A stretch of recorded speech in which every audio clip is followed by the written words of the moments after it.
थाना ढाबा के नजदीक पड़ती बिहारी कॉलोनी में उस वक्त हंगामा हो गया जब एक औरत, एक लड़की और एक छोटा बच्चा बिहारी कॉलोनी में गए और एक परिवार से जाकर मिले, जहां पर उन्होंने परिवार की औरत से बात की और कहा कि हम राशन कार्ड बनाते हैं, अगर आपने राशन कार्ड बनवाना है तो अपना आधार कार्ड और पैन कार्ड दीजिए।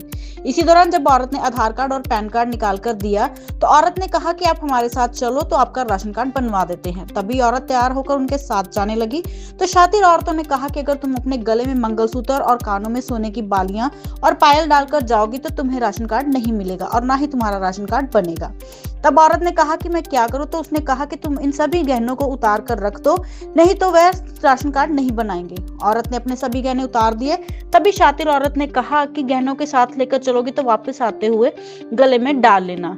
इतनी बात कहकर औरत ने अपने गहने उतार दिए और फिर शातिर औरतों ने कहा कि गहने मुझे दे दो, वहां पर तुम्हारी चेकिंग भी हो सकती है। गरीब औरत ने अपने 40,000 के गहने उससे औरत को दे दिए और उनके साथ चली गई। जब कुछ दूरी पर गई तो एक मकान के सामने उसको खड़ा कर दिया गया कि हम जाकर पता करती हैं कि राशन कार्ड के बारे में, और औरत वहां खड़ी रही। तभी चालाक औरत वहां से गहने लेकर रफू चक्कर हो गई। मामले की जानकारी कुछ देर बाद औरत को मिली तो पता चला कि यहाँ पर कोई भी राशन कार्ड नहीं बनता। तभी औरत ने अपने घर आई और अपने पति को सारी कहानी बताई। पीड़ित का पति घर में ही साइकिल की दुकान करता है और तभी उसके पति ने थाने में दरखास्त दर्ज करवाई कि हम गरीब आदमी हैं और हमारा गुजारा घर में बनी साइकिल की दुकान से चलता है और हमारे साथ एक औरत ने राशन कार्ड का लालच देकर हमारे साथ ठगी कर ली है। इसी दौरान थाना ढाबा में शिकायत दर्ज करवाई गई और पुलिस सीसीटीवी कैमरे को देखकर आगे की कार्रवाई शुरू कर रही है। लुधियाना से पत्रकार अनिल कंबोज की रिपोर्ट। क्या नाम है आपका? तुलसी देवी। थोड़ा जोर से बोलना ना, क्या नाम है? तुलसी देवी। तो क्या हुआ, जो घटना हुई है इसके बारे में बताइए। मेरे से उस प्लाट पर से लिया के आई थी, बोली कि थी मोदी वाला मिल रहा है, राशन मिल रहा है, कि जनानी नहीं है, वो हिमाचल की थी, वो चली गई। चलो उसके बदले में मेरा भी नहीं मिल रहा है, चलो खड़ हो जाएगी तो मेरा मिल जाएगा, चलो यही कह के मेरे को लिया आई है, गहने उतरवा के और मेरे धरवा दी। तो ये गहनों की बात बीच में कहाँ आ गई जब राशन कार्ड बनाने की बात हुई? तो कहने का मतलब घर पे आई है तो बोली कि गहना उतार दो तब चलो। तो फिर आपने जब गहने उतारे तो फिर क्या हुआ उसके बाद? गहना उतार के मैं रख दिए पर्स में, मेरे के लिया के चली गई, मेरे को रोड पे खड़ा करा के चली गई। इसके पापा ने मांग लिया। आपको क्या बोलकर आई कि वहाँ रुको? हाँ यही पे रुको, मैं आ रहा हूँ। क्या बोलकर आई? लेके आ रहा हूँ, एक जनानी और घट हो गई। ठीक है, फिर क्या हुआ उसके बाद? इसके पापा ने आधार कार्ड मांग के ले गई, पर्स निकाल गई है, आधार कार्ड बोली है कि भैया दे दो, उस लाइन में खड़ी।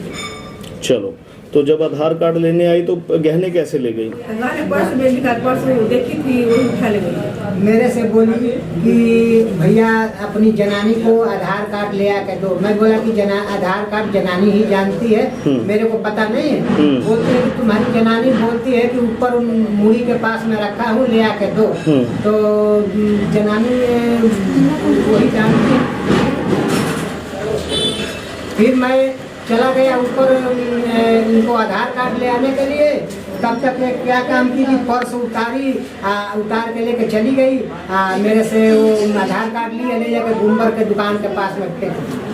ये जो घटना है कितने बजे की घटना है? ये 10:30 बजे की। नहीं, 11 बजे, 10:30 बजे से निकले हैं, 11 बजे। 11 बजे की सुबह की घटना है। हाँ, सुबह। तो जो आपका सामान ले गई है उसमें क्या क्या था, कितने का सामान था आपका? सामान था, एक कान में का था, बाकी बच्चों का आधार कार्ड था, पेन के थी था। तो 30-40 हजार रुपए का सामान ले गई। आपको कब पता लगा कि आप ठगी का शिकार? जब आए ताकते रही कि अब जनानी नहीं आई तो फिर मेरे पास में आई तो बोली कि यहाँ पर है नहीं, पर्स नहीं है, गहने नहीं है। फिर ये रोने लगी। मैं बोला कोई जनानी कौन है, तो मेरे को कोई पता नहीं। आपका जो मकान है ये कितने गज का है? 25 गज। 25 गज का मकान है। बाहर आपकी 10 गज में दुकान है। हाँ। और इसी 10 गज में सारे परिवार रहते हो? ऊपर नीचे गुजर बसर यही करते हो? आपका बस यही काम है, साइकिलों का ही काम? तो इसकी जो शिकायत आपने पुलिस में दी? अभी नहीं, अभी लगत निकलवा के लाए हैं वहाँ से, अभी फोटो निकलवा के लाए हैं। तो चलिए, सीसीटीवी वगैरह हमारे पास आ गई है। अब इसके बाद एक काम करिएगा, पहले जाके पुलिस में डाबा थाना आपको लगता है, वहाँ जाकर इसकी शिकायत करिए, ठीक है? तो